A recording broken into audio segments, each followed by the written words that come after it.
عورتوں کو تو فضائل سنائے جاتے ہیں کہ جناب خامند کا یہ حق، خامند کا یہ حق، اور خامند مارتا رہے، اس کو کوئی نہیں سمجھاتا کہ یار تجھے بھی تیری بیوی کے بارے میں پوچھا جائے گا۔ As far as human dignity is concerned, مرد و عورت اسلام میں برابر ہے۔ ہیومن ڈگنیٹی میں، انسانیت کی جو عظمت ہے، اس میں مرد و عورت میں کوئی فرق نہیں، اور اللہ تعالیٰ نے اس چیز کو قرآن حکیم میں بڑا کیٹاگوریکل مینشن کیا اس مرد و عورت کے فرق کے ساتھ۔ یہ جو آپ کے وہ نکاح کے خطبے میں بھی آیت پڑھی جاتی ہے، سورہ النساء کی پہلی آیت ہے۔ سورہ النساء کتنی بڑی سورت اور ساری عورتوں کے حقوق کے اوپر۔ اعوذ باللہ من الشیطان الرجیم، بسم اللہ الرحمن الرحیم۔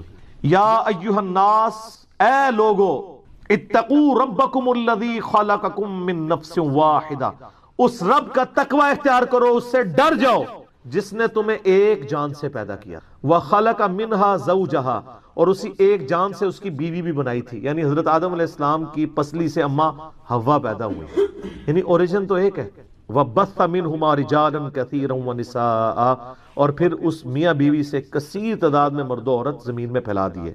وَاتَّقُوا اللَّهَ الَّذِي تَسَاءَلُونَ بِهِ وَالْأَرْحَامَ، اس اللہ کا تقوی اختیار کرو کہ جس کے واسطے سے تم ایک دوسرے سے سوال کرتے ہو، اور رحمی رشتوں کا تقدس اس اللہ کی وجہ سے کرتے ہو۔ الٹیمیٹلی یہ ہوتا ہے نا، جب کوئی جھگڑا ہو تو کہتے ہیں یار خدا واسطے معاف کرتے، تو اللہ فرما رہا ہے جس اللہ کا نام لے کے اپنے مسئلوں کو الٹیمیٹلی سالو کرواتے ہو نا، اس سے ڈرو بھی۔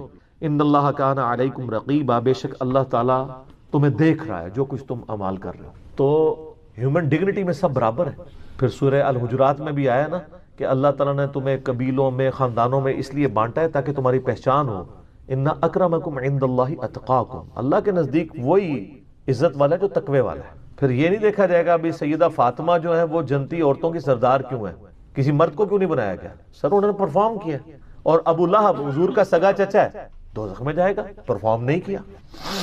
پرفارم کرے گا تو اس کو بینیفٹ ملے گا۔ تو ہیومن ڈگنیٹی میں یہ چیز یاد رکھیے گا۔ اور آپ علیہ السلام کا آخری خطبہ جو اکثر ہم ٹی وی چینلز پہ بھی دیکھتے ہیں، مسند احمد میں صحیح سند سے حدیث ہے، آپ علیہ السلام نے حجۃ الوداع کے موقع پہ فرمایا تھا، لوگوں، اللہ تعالیٰ نے سیدنا آدم علیہ السلام کو مٹی سے پیدا کیا تھا، تم سب اسی آدم کی اولاد ہو، اور آدم مٹی سے پیدا ہوئے تھے، کسی گورے کو کالے پر، کسی کالے کو گورے پر، کسی سرخ کو سیاہ پر، کسی سیاہ کو سرخ پر، کوئی کسی عربی کو اجمی پر، کسی اجمی کو عربی پہ کوئی فضیلت نہیں ہے مگر تقوی کی بنیاد کے اوپر۔ کوئی یعنی ہیومن ڈگنیٹی میں کوئی فرق نہیں ہے، برابر ہے۔ البتہ جب مرد و عورت مل کے ایک خاندان کو وجود دیں گے، پھر خاندان ایک ادارہ ہے، ادارے میں ظاہر ہے کہ ایک ادارے کے دو ہیڈ نہیں ہو سکتے، وہ ایک ہی ہوگا۔ پھر اس میں سورہ نساء میں ہے الرجال قوامون علی النساء، مرد عورتوں پہ حاکم بنائے گئے۔ حاکم کا یہ مطلب نہیں ہے ان کی پینٹی لگائیں، مراد یہ ہے کہ پھر الٹیمیٹلی جب ٹائی پڑے گی تو مرد کی بات مانی جائے گی، باقی وہ جو غلط کام کرے گا وہ اللہ کے حضور جواب بھی دے گا۔ ظاہر ہے پھر اس طرح معاشرے کا نظام نہیں چل سکتا نا جب دو ہوں، کسی بھی آرگنائزیشن کا بھی ایک ہی ہیڈ ہو سکتا ہے، نیچے آپ جتنے مرضی لگا لیں اوپر تو ایک ہی ہوگا نا، یہ نظام چل نہیں سکتا۔ تو اس کی وجہ سے شاید بعض مردوں کے دماغ کے اندر یہ خمار آ گیا کہ جی وہ عورتوں کی پھینٹی لگانا شروع کر دیں گے۔ سورہ نساء میں یہ آتا ہے کہ اگر تمہیں اپنی عورتوں کی کچھ باتیں ناپسند ہیں تو ان میں کئی پسندیدہ عورتیں بھی تو ہوں گی، یعنی اتنی سختی کے ساتھ اسلام میں اس چیز کی ترغیب دلائی گی کہ آپ نے عورتوں کی رسپیکٹ کرنی ہے۔ اور دیکھیں اللہ نے کیسا بندوبست کیا ہے، عورت جب چھوٹی ہوتی ہے تو باپ کی شفقت میں، جوان ہوتی ہے تو خاوند کی محبت میں، اور بڑھاپے کو پہنچتی ہے تو اولاد نے اس کی رسپیکٹ کرنی ہے۔ بخاری میں حدیث ہے، نبی علیہ السلام سے ایک شخص نے آ کے پوچھا مجھ پہ سب سے زیادہ حق میرا کس کا ہے، حسن سلوک کے اعتبار سے سب سے زیادہ میرا حقدار کون حق رکھتا ہے مجھ پہ مخلوقات میں سے؟ تو نبی علیہ السلام نے فرمایا تیری ماں۔ اس نے پھر پوچھا، فرمایا تیری ماں، پھر پوچھا، فرمایا تیری ماء، چوتھی دفعہ فرمایا تیرا باپ۔ باپ کا چوتھا نمبر ہے، پہلے تین کے تین نمبر ماں کے ہیں۔ اب یہاں پہ عورتیں اوپر ہیں، حتیٰ کہ سنن نسائی میں حدیث ہے جنت تیری ماں کے قدموں کے پاس ہے، یعنی یہ فزیکلی پاس نہیں، مراد یہ کہ ماں کی خدمت کر کے تم جنت کما سکتے ہو۔ لیکن یہاں پہ چونکہ ایک ایشو عورت کے اعتبار سے ڈسکس ہو رہا ہے کہ اس کے خامند نے اس کو رسپیکٹ دینی ہے، تو اس میں ظاہر ہے کہ جب دین کی تعلیم نہیں ہوگی تو عورتوں کا استحصال اسی طریقے سے ہوگا۔ اور پھر یہ جو آپ آج کل این جی اوز کے اوپر غصہ کھاتے ہیں کہ وہ ہماری عورتوں کو دلیر کر رہے ہیں مردوں کے اوپر، تو سر مردوں نے کون سے عورتوں کو بیسک ہیومن رائٹس دیے ہیں کہ ان کی عورتیں ان پہ دلیر نہ ہوں؟ آپ خود ایڈ فیول ٹو فائر کر رہے ہیں۔ آپ کیوں نہیں عورتوں کو حقوق دے رہے؟ کیوں جدادیں ان کی دباتے ہیں؟ وہ کہتے ہیں جی بہن نے معاف کر دی ہے، نہ بہنوں سے بھی پوچھیں، وہ کہتے ہیں یا تو ہم بھائی رکھ لیں یا جداد رکھ لیں۔ کسی حد تک ٹھیک ہے۔ آج اگر کوئی شخص اپنی بیوی کو چھوڑتا ہے وہ عورت کہاں جائے گی؟ میکے۔ اگر ماں باپ فوت ہو گئے تو بھائیوں کے پاس جائے گی نا۔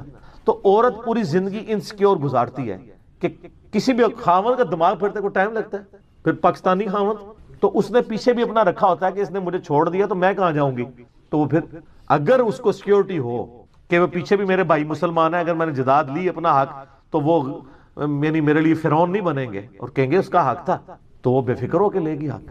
اور یہ جو کہتے ہیں نا معاف کر دیا, میں ان کو کہتا ہوں پہلے جداد کی تقسیم کریں, ان کے ہاتھ میں ان کا حصہ دیں, پھر میں دیکھتا ہوں کون سی بہن معاف کرتی ہے. اس بہن کی اولاد ہی کہے گی کہ اما جی کیا ہویا جے آگ کہہ رکھو, تسی نہیں رکھنا سانو دیو, پرانو کیوں دے رہی ہو. وہ ویسے ہی وہ معاف نہیں ہوتا, وہ جسے کہتے ہیں نا کہ انگور کھٹے ہیں. عورتیں بیچاری اپنی عزت بچا رہی ہوتی ہیں کہ ٹھیک ہے جی اگر مانگ لیا تو بھائی پوری زندگی کے لیے ناراض ہو جائیں گے, جان ہی چھڑا لو. اور حالانکہ یہ وراثت کے قوانین وہ ہیں جو اللہ نے حدیثوں میں نہیں چھوڑے, قرآن میں. سورہ نساء کا دوسرا سورہ نساء بھی پڑھ لو سر, اے مردوں میں ریکویسٹ کروں گا, عورتوں کے لیے بھی ہے, مرد بھی پڑھیں. شروع میں اللہ نے وراثت کے قوانین بیان کیے ہیں, عورتوں کا حق رکھا ہے اور کہا یہ اللہ کی حدیں ہیں, آپ نے اس کو پھلانگنا نہیں ہے, لیکن نہیں دیتے, کوئی حصہ نہیں ملتا. اور بعض ایسے بیوقوف ہیں وہ کہتے ہیں نہیں ہم نے جہیز دے دیا تھا نا تو وہ وراثت ہوگی. وہ وراثت نہیں ہے, وہ ہبہ ہے. وراثت تو الگ چیز ہے, وہ تو مرنے کے بعد تقسیم ہوگی. اسلام میں میاں بیوی وہ بنیادی اکائی ہیں جو مل کے خاندان کی تکمیل کرتے ہیں. اسی لیے آپ دیکھیں سورہ البقرہ میں, سورہ نساء میں, سورہ المائدہ میں میاں بیوی کو ڈسکس کیا گیا, ان کے حقوق کی بات ہوئی ہے, ڈیٹیلڈ چیزیں ڈسکس ہوئی ہیں, طلاق کے نکاح کے مسائل. کیوں؟ بیسک جو یونٹ ہے نا اسلام میں وہ میاں بیوی, ماں باپ نہیں ہے, بہن بھائی نہیں ہے, کیونکہ اسی سے معاشرہ آگے چلے گا. حتیٰ کہ مسلم شریف میں ایک حدیث ہے, نبی علیہ السلام فرمایا کہ شیطان کا تخت پانیوں پہ لگا ہوا ہے. شام کے وقت سارے اس کے جو چیلے ہیں نا وہ آ کے اس کو خبر دیتے ہیں آج ہم نے فلاں شخص سے فلاں گناہ کرایا, فلاں سے فلاں, فلاں سے فلاں.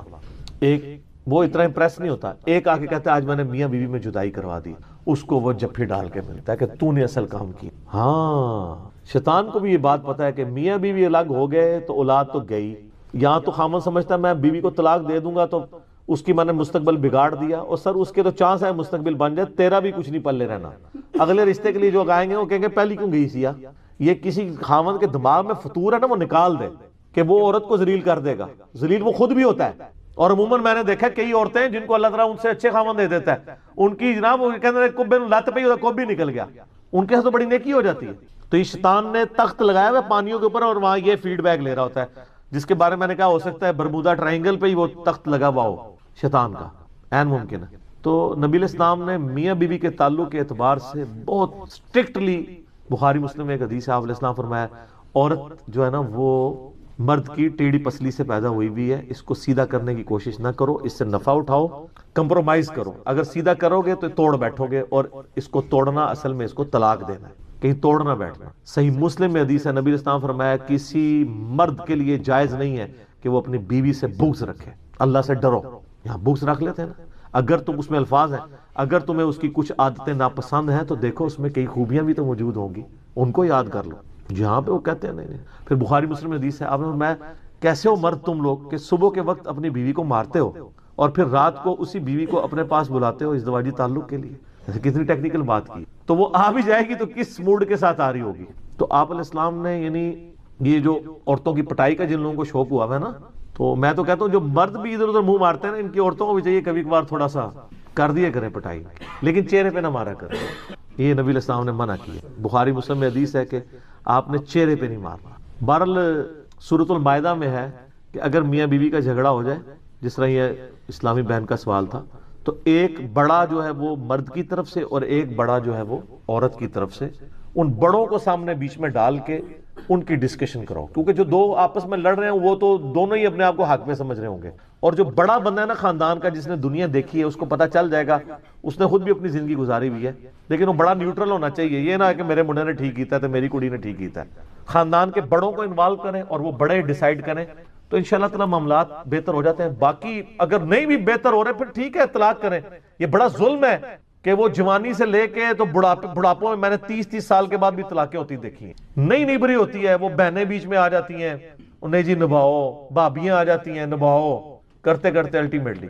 تو یہ طلاق ترمذی میں حدیث ہے, سنن ابن ماجہ میں, سنن ابی داؤد میں, کہ اللہ کو حلال چیزوں میں سب سے زیادہ ناپسند طلاق ہے. لیکن ہے حلال ہے, ناپسند اس لیے کہ اللہ چاہتا نہیں ایسا ہو, حلال اس لیے کہ کبھی واقعی جینوئن ضرورت پڑتی ہے. کسی شخص کے سینے پہ آپ گرائنڈر چلا سکتے ہیں, لیکن جب بائی پاس کرنا ہوگا پھر گرائنڈر تو چلانا پڑتا ہے کیونکہ آپ اس کی جان بچا رہے ہیں. تو جب یہاں تک نوبت آ جائے پھر علیحدگی اختیار کرنی چاہیے. یہ زبردستی گھسیٹ کے رشتے نہیں نبھانے چاہیے. اور یہ یاد رکھیے گا خامدوں کے لیے جس طرح آپ کو حق ہے نا کہ آپ اپنی بیوی کو طلاق دے سکتے ہیں, آپ کی بیوی کو بھی حق ہے کہ وہ خلا لے سکتی ہے. آپ اس کو زبردستی روک نہیں سکتے. صرف یہ وعید ہے کہ جامع ترمذی میں حدیث ہے کہ جس عورت نے بغیر وجہ کے اپنے خامد سے طلاق لی وہ جنت کی خوشبو بھی نہیں پائے گی. لیکن دنیا میں طلاق اسٹیبلش ہو جائے گی. اس حدیث کی بنیاد آپ روک نہیں سکتے اسے. وہ اس کا معاملہ ہے کہ وہ وجہ وہ اللہ ڈیفائن کرے گا کہ اسے آپ وجہ نہ سمجھ لیں اور وجہ ہو, یہ تو اس نے خود ڈیسائیڈ کرنا ہے نا. تو جس طرح آپ کو یہ حق حاصل ہے نا, اور یہ جو بدماش قسم کے مرد نہیں طلاقیں دیتے ہیں, یعنی طلاق تو ہونی نہیں چاہیے, خلا ہی لے لیں, تو اس کا فائدہ یہ ہے کہ وہ مسند امام شافعی میں حدیث ہے کہ اگر عورت خلا لے گی نا تو وہ دوبارہ اس مرد سے دوبارہ شادی کر سکتی ہے, لیکن اگر 3 طلاق ہوگی پھر نہیں کر سکتی. تو اگر کوئی عورت اس طرح کی ہو تو تنگ کر رہی ہے اور وہ جانا چاہتی ہے تو طلاق نہ دیں. اگر دینی ہے تو 1 دیں, 1 کے بعد 3 مہینے کے بعد ویسے ہی نکاح ٹوٹ جائے گا, ختم ہو جائے گا, وہ کسی اور جگہ بھی شادی کر سکتے. ضروری ہے کون ہی ہے زنانی 3 دے کے پھر بعد میں حلالے کرواتے پھر ہوتے ہیں وہ بھی حرام ہی ہیں. حلالے کیا ہیں؟ سنن ابن ماجہ میں حدیث ہے حلالہ کرنے والے اور کروانے والے پہ اللہ کی لعنت. تو وہ تو اسٹیبلش ہی نہیں ہوگا. تو اگر ایسی صورتحال بن جاتی ہے تو عورت بھی طلاق لے سکتی. باقی یہ ہے کہ دنیا میں آئیڈیل تو آپ کو نہ خاوند ملے گا نہ بیوی. یہ جتنے لفنڈر قسم کے نوجوان ہیں نا, ان سے پوچھیں بیوی کیسی ہونی چاہیے, کہتے ہیں نیک, شریف, پردہ دار. تو تسی تو ماشاءاللہ بڑے نیک ہو. تو قرآن میں ہے نا بدکار مردوں کے لیے پھر بدکار عورتیں ہی ان کے نصیب میں ہوں گی, اور نیکوکار مردوں کے لیے نیکوکار عورتیں. کبھی حادثہ بھی ہو سکتا ہے لیکن اوورال ایسے ہی ہوتا ہے. میں نے تو ابھی تک یہ دیکھا ہے کہ جوڑے باقی آسمانوں پہ بنے ہوتے, کوئی نہ کوئی ایسی چیز ہوتی ہے کہ وہ جوڑیاں چل رہی ہوتی ہیں. 2 انچ ایسی پیڑیاں آتا ہوں نا وہ بس ایک دوسرے میں نہیں چل سکتے ہیں. اس طرح کے بھی لوگ دیکھیں. بندہ کہتا ہے یار بڑی بری عورت ہے, یہ کیسے گزارا کر رہا ہوگا اس کا خاوند. تو خاوند ماشاءاللہ اس نے برا ہوئے گا, نہیں یار صحیح جوڑی پڑی ہوئی ہے. ٹھیک ہے نا. تو یہ اللہ تعالیٰ نے معاملات کیے ہوئے ہوتے ہیں. باقی اس کے لیے پریکٹیکلی نبی علیہ السلام کی مبارک زندگی ہمارے لیے رول ماڈل ہے. آپ علیہ السلام کی کیا شفقتیں اپنی بیویوں پہ. بخاری مسلم میں حدیث ہے, اما عائشہ کہتی ہیں کہ ایک دفعہ مسجد نبوی میں حبشیوں کی وہ نیزے والی یعنی وہ چل رہی تھی روٹین, پریکٹس کر رہے تھے وہ. تو میں نے حضور سے خواہش کی کہ میں نے دیکھنا ہے. تو آپ علیہ السلام کھڑے ہو گئے تو میں آپ کے پیچھے چھپ کے پردے میں سے وہ دیکھنا شروع کیا. اور آپ نے فرمایا کہ تم یہ سوچ سکتے ہو کہ ایک جوان لڑکی کتنی دیر کھڑے ہو کے یہ تماشا دیکھ سکتی ہے, یعنی شوق کی وجہ سے. اور نبی علیہ السلام اتنی دیر کھڑے رہے یہاں تک کہ میں نے ہی کہا کہ بس, تو آپ علیہ السلام ہٹے. پھر سنن ابی داؤد میں حدیث ہے نبی علیہ السلام سے اما عائشہ کہتی ہیں میں نے ایک دن کہا یا رسول اللہ میں نے آپ کے ساتھ دوڑ لگانی ہے. دوڑ لگائی تو کہتی ہیں کہ میں آگے نکل گئی, نبی علیہ السلام پیچھے. پھر کئی سال گزرے تو نبی علیہ السلام نے فرمایا کہ عائشہ ایک دفعہ پھر دوڑ لگائیں دوبارہ. اب نبی علیہ السلام نے کہا تو وہ کہتی ہیں پھر اس دفعہ نبی علیہ السلام آگے نکل گئے اور میں پیچھے رہے. وہ پہلے بھی حضور کی شفقت ہی تھی. ٹھیک ہے. تو آپ علیہ السلام اس لیول کے ساتھ بھی, یعنی آپ بخاری سے اٹھا کے دیکھیں صحابہ کرام جب امہات سے پوچھتے ہیں کہ نبی علیہ السلام گھر آتے تو کیا کرتے تھے, تو کہتے ہیں گھر کے کام کاج, جو آپ کے لیے گستاخی ہے کیونکہ وہ ساس سسر کرنے نہیں دیں گے, وہ کہیں گے رن مرید ہو گیا. سر کئی ایک معاملات جڑے ہوئے نا, اور الٹا وہ یہ کہیں گے اسی لوگ بھی تے کر دیاں سن, اسی تے اپنے خامدانوں جناب ہلن نہیں دیتا کدے, تائیں تے تانوں بڈھے ویلے بھی گالاں کٹ دینے نا, ہلن جو نہیں دیتا تسی تو ہن بھگتو نا. ہلے ہوندے تو ایک دوسرے کا ریگارڈ تو کر رہے ہوتے نا. سر آپ نے کسی کے لیے کچھ کیا ہو تو وہ پھر بڑھاپے میں بھی پھر وہ خامد آپ کے لیے جو ہے نا وہ صحیح ثابت ہوگا نا کہ تھوڑا سا وہ اس روٹین سے بھی گزرا ہو. جیسے بچے بگڑ جاتے ہیں خامد بھی بگڑ جاتے ہیں. بالکل کھلی چھٹی بھی نہیں دینی چاہیے. عورتیں جو بالکل کمپرومائز کر کے گھٹ گھٹ کے زندگی گزارتی ہیں ان کو یعنی خامدوں کو وقتاً فوقتاً تلقین کرنی چاہیے. اور خامد بھی جو آئے دن اپنے حقوق گنواتے رہتے ہیں وہ یہ بھی دیکھیں کہ بھی نبی علیہ السلام نے ہمارے لیے کیا فرمایا. صحیح مسلم میں حدیث ہے میں اپنی وفات کے بعد سب سے بڑی آزمائش تمہاری بیویاں تمہارے لیے چھوڑ کے جا رہا ہوں, یعنی ان کا خیال رکھنا ہے. صحیح بخاری میں حدیث ہے نبی علیہ السلام ایک قافلے میں جب آپ جایا کرتے تھے تو جن اونٹوں کے اوپر عورتیں بیٹھی ہوتی تھی نا تو آپ علیہ السلام اونٹ ہانگنے والے کو کہتے تھے آہستہ ہانکو, شیشیاں ہیں کہیں ٹوٹ نہ جائیں. ہائے ہائے ہائے ہائے, جسے صنف نازک کہتے ہیں. نبی علیہ السلام عورتوں کا اتنا ریگارڈ کرتے تھے, اتنی عزت دیا کرتے تھے. تو بیویوں کو عزت دینا کوئی یعنی ان کے نیچے لگنا نہیں ہے. نبی علیہ السلام نے جامع ترمذی میں حدیث آپ علیہ السلام فرمایا کہ اگر تم اپنے بیوی پہ غصہ ہے تو اس کو مت مارو, بس زیادہ سے زیادہ اس کے بسترے سے اپنے بسترے سے اسے الگ کر دیا کرو کچھ دنوں کے. اور خود آپ علیہ السلام نے بھی کیا ہے, بخاری مسلم میں آتا ہے 1 مہینے تک آپ اپنی بیویوں سے ناراض رہے.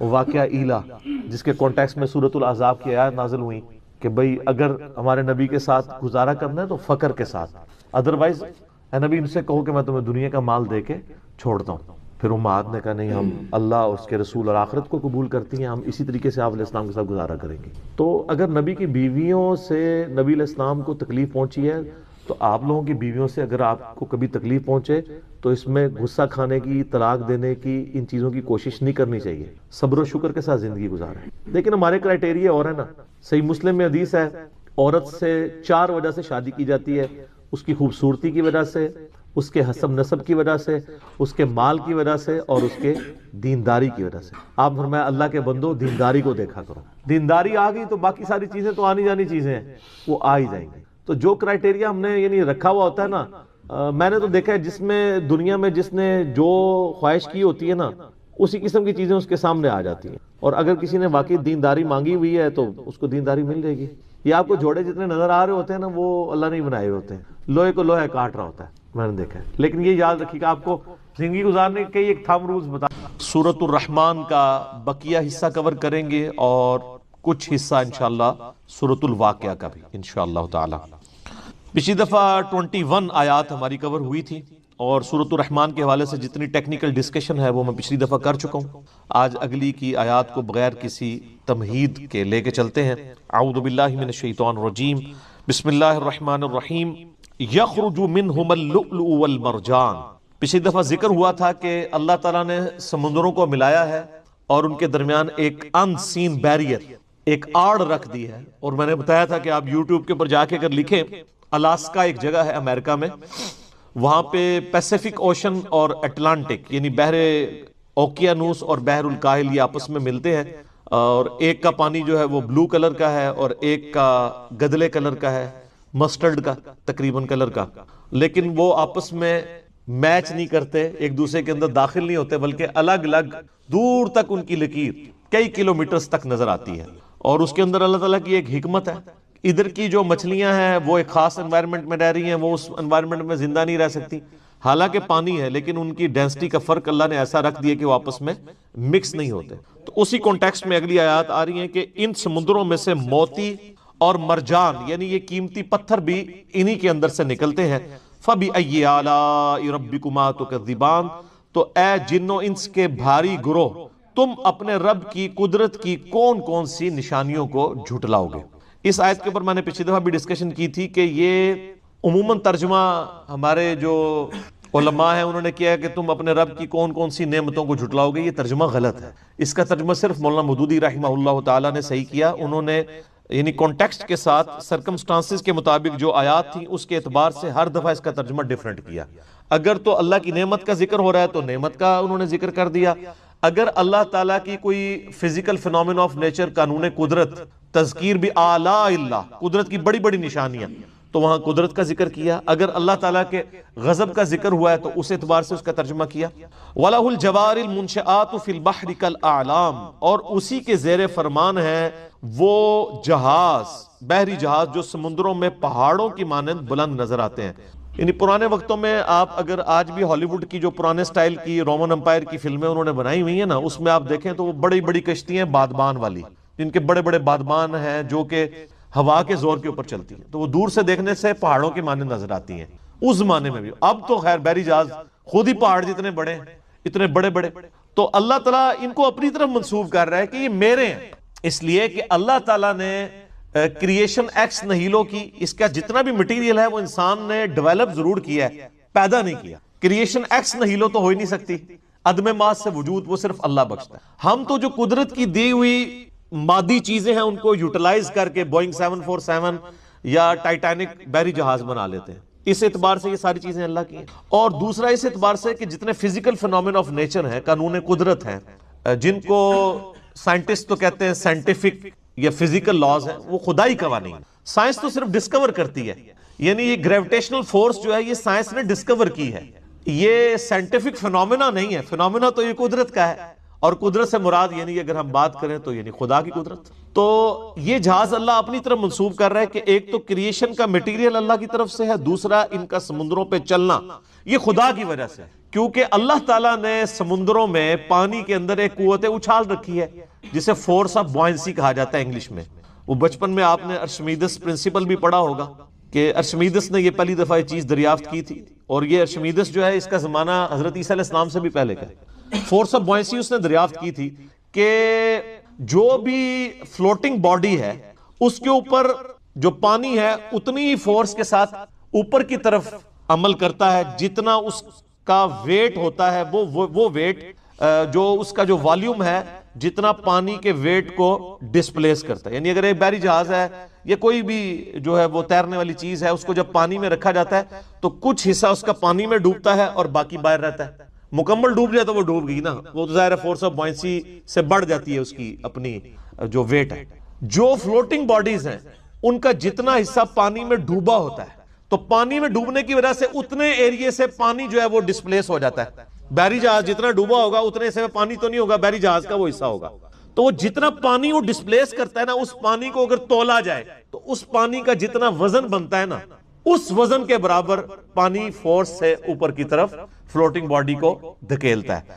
اگر وہ فورس اس بحری جہاز کے وزن سے زیادہ ہے تو بحری جہاز تیرے گا، اگر وہ فورس جو ہے وہ اس سے کم ہے تو ڈوب جائے گا۔ اس لیے آپ دیکھیں سوئی ڈوب جاتی ہے اور ہزاروں ٹن بحری جہاز جو ہے وہ تیرتا ہے، کیونکہ اس کا والیوم اتنا ہوتا ہے کہ وہ پانی اتنا ڈسپلیس کرتا ہے کہ اتنا ہی اب سوئی کا تو والیوم بڑا تھوڑا سا ہوتا ہے نا، والیوم کی نسبت اس کا ویٹ زیادہ ہوتا ہے سوئی کا۔ اسی سوئی کو اگر آپ چپٹا کر کے ایک چھوٹی سی باریک سی پلیٹ بنا دیں سٹیل کی تو وہ تیر جائے گی، کیونکہ اس کا والیوم بڑھ جائے گا۔ تو یہ ہے ارشمیدس پرنسپل۔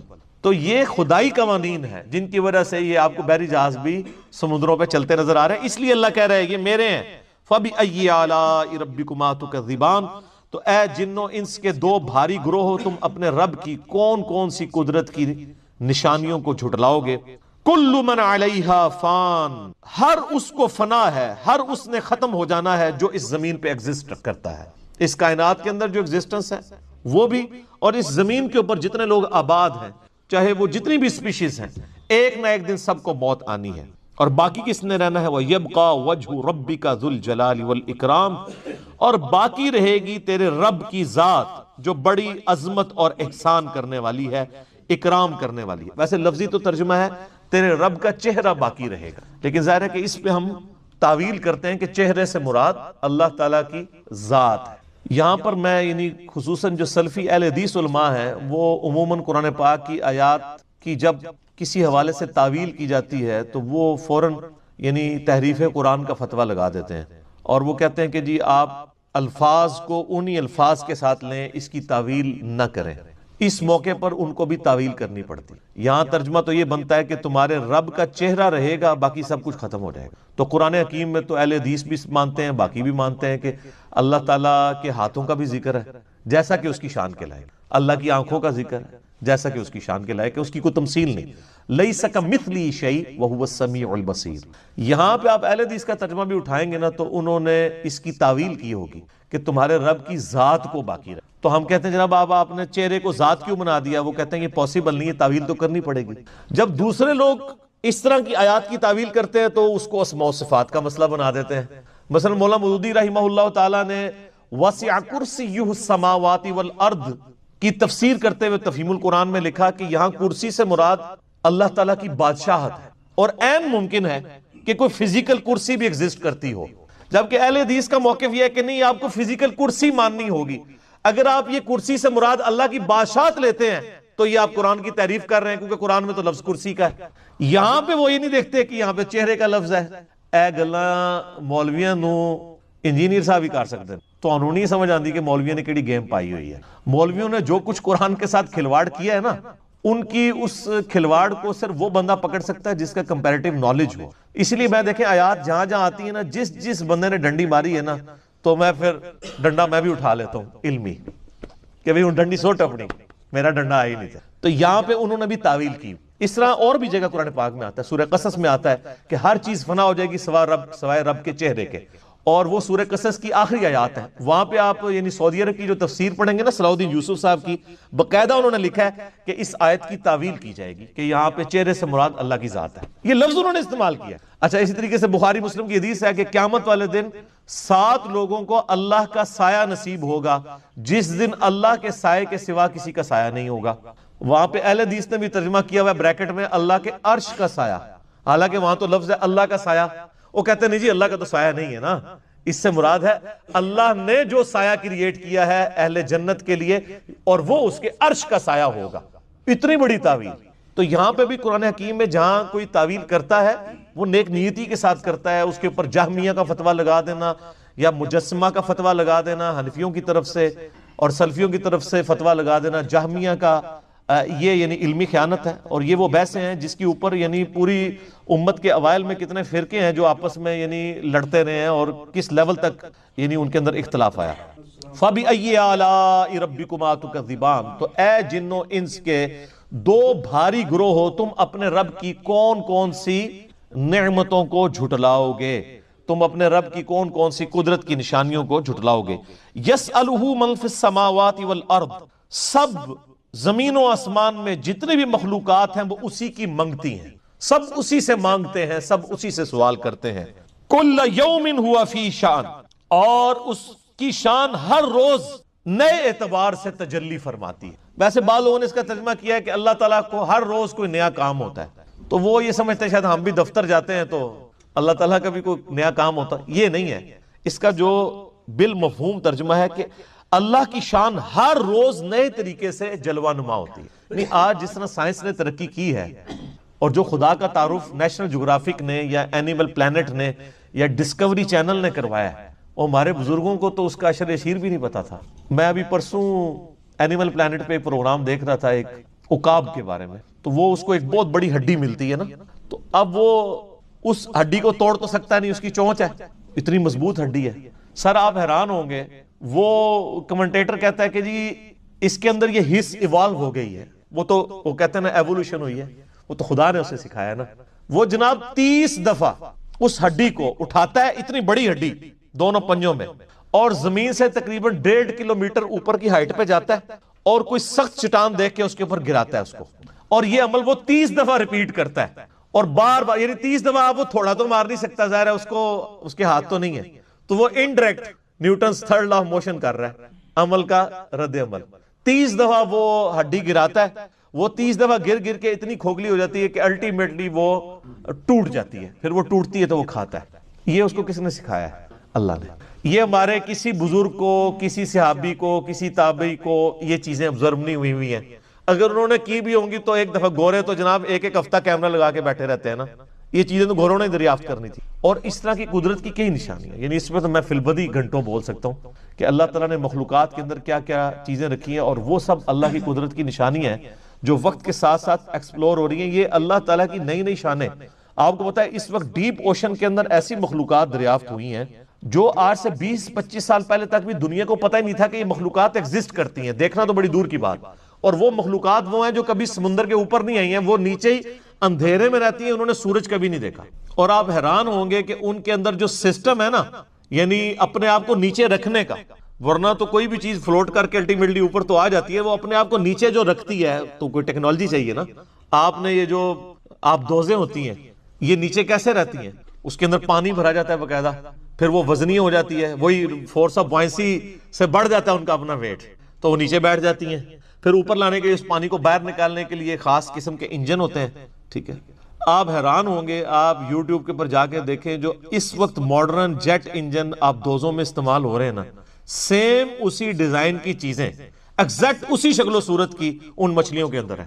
سیم اسی کا ان کا جو ہے وہ ڈیفیوژن سسٹم ہے. اب آپ لوگ تو چونکہ انجینئرنگ کی فیلڈ کے نہیں ہیں تو اس لیے آپ کو سمجھانا مشکل ہوگا, تو وہ سیم وہی سسٹم ڈیزائن تک وہی ہے. یعنی اگر انسان آپ دوست بنانے سے پہلے زمین کے یعنی اس طے تک پہنچنے میں کامیاب ہو جاتا تو اس کو ڈیزائن بنانے کے لیے اتنی محنت نہ کرنی پڑتی. اور وہ جناب ہزاروں سال کیا لاکھوں سال سے سمندروں میں ایگزسٹ کر رہی ہیں مخلوقات اللہ تعالیٰ کی. تو سر یہ آپ ڈسکوری چینل دیکھیں گے تو آپ کو پتہ چلے گا کل یوم ہوا فی شان, ہر دن وہ نئی شان کے ساتھ, اس کی شانیں تو ہیں, وہ ہمارے سامنے نئی شانوں کے ساتھ ایکسپوز ہوتا ہے. اور ابھی بھی کئی شانیں ہیں جو اس کی مرنے کے بعد جنت میں پہنچ کے ہمارے سامنے آئیں گی, اس کا تو کوئی احاطہ نہیں کر سکتا. فَبِأَيِّ آلَاءِ رَبِّكُمَا تُكَذِّبَانِ, تو اے جن و انس کے گروہ اپنے رب کی کون کون سی نعمتوں کو جھٹلاؤ گے.